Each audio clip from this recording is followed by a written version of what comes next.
Assalamualaikum and hi. My name is Fatur Rahman Hakim and I am from Group 2. So my group member consists of Rashid and Qayyum. So the topic that we have selected is cyberbullying. So what is cyberbullying? By definition, cyberbullying is the use of electronic communication technologies to deliberately and repeatedly harass another individual. So the element or the intent to cause emotional or psychological and reputational distress. Why cyberbullying is dangerous? This is due to its 24-hour everyday accessibility. So whether at day or at night, the bully can leave the target feeling exposed without a safe place to hide. Last but not least, is anonymity and scale factor. As we know, when we are online, we can mask our identity and there's a lot of people watching. So those two can affect by giving the victim a massive distress. Next is the common method. Next, the common method of cyberbullying. First is online harassment and flame wars. This basically you argue or one that post or comment on the other post for fun or to make fun of the victim. Impersonation and profile jacking is basically you act as someone else to downgrade their reputation. Outing and trickery basically to trick the other person to gain something out of it. Cyber stalking is where, as we know, when we are online, we leave footprints. So cyber stalking is basically the people can gain personal information from others based on these footprints. Last but not least is doxing. So that's all from me. Thank you. Next, let's take a look at the direct impact on victims. The psychological and mental health toll is incredibly heavy.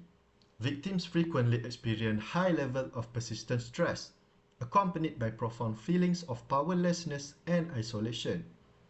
This intense cognitive load doesn't just stay in the mind, it directly causes academic and professional decline, which often manifests as a sharp drop in concentration and performance.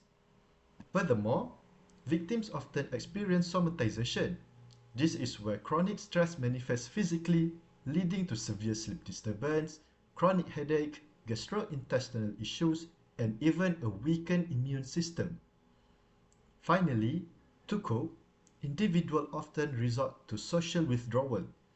They isolate themselves inadvertently, a reaction that unfortunately only compounds the negative psychological effects they are already facing.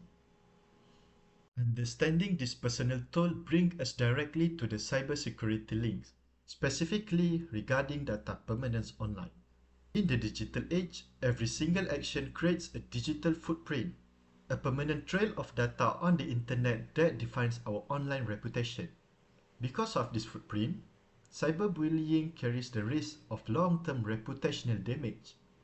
Archive instances of online harassment can easily resurface during routine background checks and severely affecting future opportunities for both the target and the perpetrator. We must also break the illusion of deletion. In reality, data is easily replicated. Audience can quickly take screenshots, download media or archive web pages, making the total eradication of abusive content is nearly impossible once it is out there. Compounding this danger is algorithmic amplification.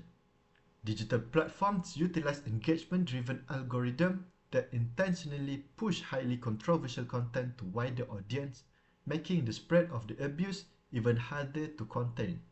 Next, knowing how to respond to an active threat is critical. Here is a step-by-step mitigation strategy you can follow. Step 1. Cease engagement. Do not respond to the provocations.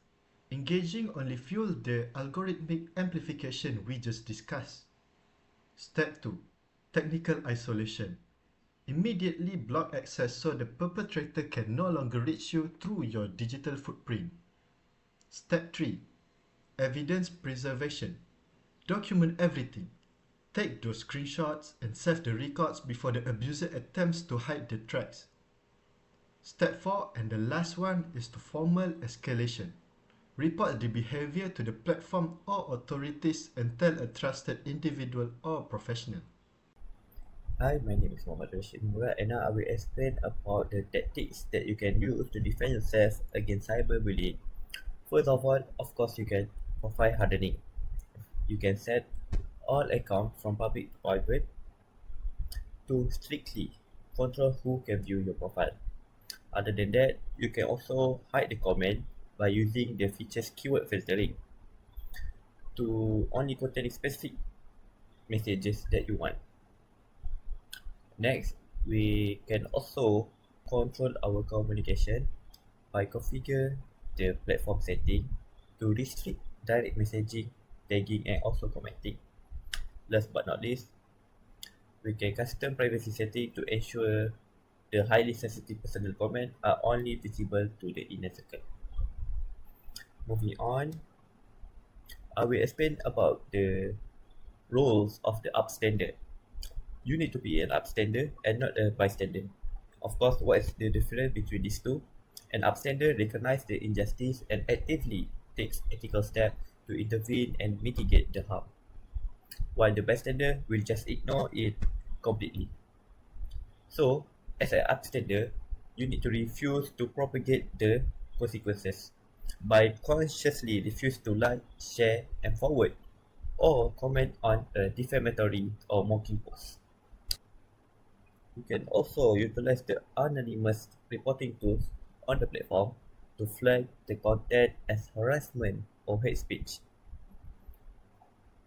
So, in conclusion, we all need to take a stand against cyberbullying to make sure that the victims are not alone.